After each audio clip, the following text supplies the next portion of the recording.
I'm sure you'll agree we acquire the skills of living successfully through knowledge. Knowledge, properly applied, is power, and knowledge is available, of course, to all of us. The degree of a person's ignorance will determine his or her place in the world. Everyone, of course, is born ignorant and must, for a time, live in ignorance. But keep this in mind: anyone who remains ignorant has only himself or herself to blame. An illiterate person in our society is in the lowest level of our social-economic heap. From that starting point, think of society as a pyramid with a broad base gradually rising to a high point. Now, we know that the great majority of people are to be found in the bottom large layers of this pyramid, and the higher you go, the smaller the layers. At the peak of the pyramid, you'll find the world's most brilliant people. We may not have the native equipment to reach the topmost pinnacle, although we certainly might, but we do control where we will live between the very top and the very bottom. We can most assuredly get into those top 5 layers up there, the top 5%. Let's say the top 5 layers of the pyramid, and from here we can live well and successfully all the days of our lives. It isn't that we want to be over anyone, it's just having the ambition and good sense to want to live the best we can. And the higher you climb on a pyramid, the farther you can see, the fresher the air, the better the view, and the less crowded it becomes. Another rewarding thing about climbing is that as we climb, we help most of those associated with us to climb a little bit too. Now, one of the most important ladders leading to the top is, of course, knowledge. The more we know, the higher we can move. But where does a person begin? No one knows everything. In fact, our store of knowledge is growing far too fast for anyone to keep up with it. It's like walking into the Library of Congress with its millions of volumes and trying to decide which single book to read first, knowing that even if you lived 1,000 years, you couldn't read them all. Well, fortunately, the answer to this perplexing problem is pretty well known. A person should begin with the study of his language, and then to his general area of interest, 2 steps in that order that can move us way up higher on that pyramid. First, the language. In our case, English. Not enough people realize that it is our ability to use our language which will determine our place on the social pyramid, and which will also control, to a great extent, the amount of money we will earn during our lives.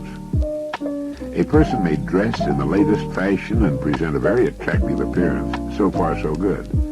But the minute he or she opens his or her mouth and begins to speak, he or she proclaims to the world his or her level on our pyramid.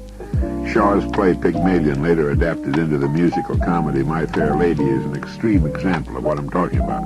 Our use of language is the one thing we cannot hide. It is the social determinant in the United States of America. Many years ago, the graduating class of a large university was given an examination in English vocabulary. The test scores were graded into groups of 5% each, the top 5%, and so on down to the bottom. At regular intervals during the next 20 years, questionnaires were sent to the surviving graduates, asking them their occupations, incomes, and so on. Without exception, those who scored highest on the vocabulary test were in the top income group, while those who scored lowest were in the lowest income group. Some years ago, the Reader's Digest published an article by Blake Clark entitled "Words Can Work Wonders for You." In it, he wrote, "Tests of more than 350,000 persons from all walks of life show that more often than any other measurable characteristic, knowledge of the exact meanings of a large number of words accompanies outstanding success." He also mentioned the work done in this field by scientist Johnson O'Connor and gave O'Connor's best illustration of the importance of vocabulary. Tests were given to executive and supervisory personnel in 39 large manufacturing plants. The results showed that every one of the men tested rated high in the basic aptitudes that go with leadership. Differences in their vocabulary ratings, however, were definite and dramatic. Presidents and vice presidents averaged 236 out of a possible 272 points. Managers averaged 168. Superintendents 140. Foremen 114. Floor bosses 86. In every single case, vocabulary correlated with executive level and income. This has been proved so many times we no longer have to whip this tired old horse. Children with the best vocabularies get the best grades in school. A salesman in his 50s, who was at the bottom 5% in vocabulary, worked himself to the top 45% and is now vice president of his company. An encouraging fact to keep in mind, Clark went on to say, is that when we master one word, we find that we've added several others. It's as if the new one is a nucleus of thought around which whirl numerous related ideas that we now come to understand. Deliberately learning 10 new words, we pick up probably 90 more, almost without realizing it. Well, he's right. You see, understanding our language is the key to studying and learning everything else. Literally millions of people are being held back in life simply because they've never taken the time to learn their own language. And the pitiful part is they don't know how important it is. They don't even know that they're making terrible, egregious mistakes every time they open their mouths. Let's face it, from the earliest times, the favored class of people has always been the educated class. They can make themselves recognized instantly anywhere in the world by the simple expedient of speaking a few words. Our language, more than anything else, determines the extent of our knowledge. You see, everything in all the vast storehouse of knowledge has a name, a label. These names, they're words. They make up the language. The more words we know and can properly use, the more knowledge we have. Of this you can be sure. A person's knowledge and his language go together. It's almost impossible for one to be larger than the other. Before we move to the second point, which is knowledge in your field of general interest, make it a point to acquire books that will help you improve your vocabulary. You'll find them valuable additions to your library and an enormous help in your career. In addition to vocabulary, effective English usage is vitally important. This entails learning the parts of speech, what they mean, and how they should be used to construct sentences. This, too, is a reflection of your present knowledge. Right now, mentally rate yourself on your use of the language.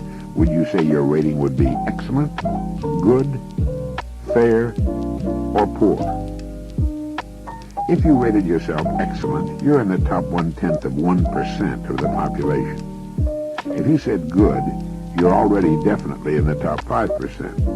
If you rated yourself fair, get a good book on English at your bookstore and study it.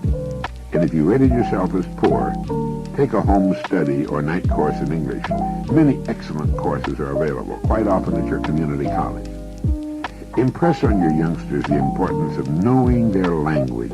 More people speak English now than any other language in the world, including Chinese. English literature, from Chaucer to Eliot, from Shakespeare to Hemingway, is the richest and most extensive on earth. So when you're studying English, you're studying one of the world's greatest and most interesting subjects. This is not dry, boring stuff. This is interesting stuff. If you think you don't have time to study, listen to what Louis Shores has to say about this. Each of us must find his own 15-minute period each day for reading. It's better if it's regular. The only requirement is the will to read. With it, you can find 15 minutes no matter how busy the day. And that means you will read half a book a week, 2 books a month, 20 a year, 1,000 in a reading lifetime. It's an easy way to become well-read. Yes, it is an easy way to become well-read, well-educated, and it takes just 15 minutes a day. Now let's get to our second area of study, our general interest. Granted, everyone has something in which he or she is interested. This is true of the salesperson, doctor, architect, executive, or student, housewife, whatever. Reading in this area is for profit, but we should also read for pleasure as well. Once we have a regular program going along to improve our knowledge of our language, we should begin a systematic study of the field which interests us most and which will help us reach our goal just that much sooner. Each of us should know something of world history, the history of his own country, and the history of man himself. In the world of today and tomorrow, a good personal library, I believe, is vital. Those without it are going to find themselves seriously and unnecessarily handicapped. Books are not an expense item, really. Books and tape cassettes. They're an investment, and one of the best on earth. They pay us dividends out of all proportion to their small cost.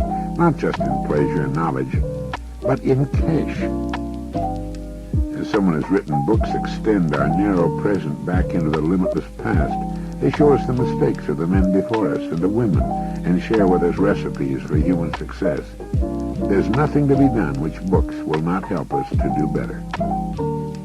To try to live without constantly expanding our knowledge is to close our eyes, not just to the whole purpose of life, but to the facts of life as well. Never before has the world moved so rapidly as it's moving today. We must make up our minds to move with it, to stay up with it, to grow and prosper with it. Not just because it's the best way to our goals, but because it's the way to really enjoy living, as the skillful sailor enjoys the sea. So often a person will live in the shallows from force of habit or because those around him are wasting their time there, without realizing that only a thin screen of reeds separates him from the fine, deep ocean beyond. He or she can sail to any chosen port if they've taken the time and expended the effort to build a good boat. Now let me make an important point. The person who knows where he or she is going and who's made up his or her mind to get there is going to make the grade regardless of education. If an education is necessary to the accomplishment of his or her goal, he or she will get it. Nothing in the world can take the place of persistence and determination. I think it's important to succeed in every department of our lives, and becoming well educated is one of the most vital. What good is a large material success if a person has remained too ignorant to enjoy it or to administer it properly? Now let's recap. Knowledge is power. The more our knowledge, the more power we can exercise over our lives and our futures. Think of human society as a pyramid composed of layers beginning with the broad base and narrowing to a pinnacle at the top. Pick the place on that pyramid you're going to shoot for and start climbing. Since there's far too much knowledge for any one person to assimilate, where can we begin? We should begin with our language and next with our general area of interest, two subjects which can keep us growing and interested for the rest of our lives. Remember that our language, our speech, is the one thing we cannot hide except by silence. Let's bring it up to the point where it can do the job for us we want it to do. To a surprising extent, our ability to use our language and the extent of our vocabulary will determine our income and our future. Let's spend at least 15 minutes every day reading something not only interesting, but calculated to stretch our minds a little more. Remember that a mind stretched by a new idea can never again return to its original dimensions. It's estimated that the average person adds only 5 new words a year to his or her vocabulary. That's not nearly enough for this day and age. We should add that many a week. Many popular magazines publish features which will help you in this area. And finally, realize that graduating from school is the beginning. That's the commencement of our days and years of learning. For with wisdom comes kindness, patience, love, understanding, and success as a person. And it's never too late to begin.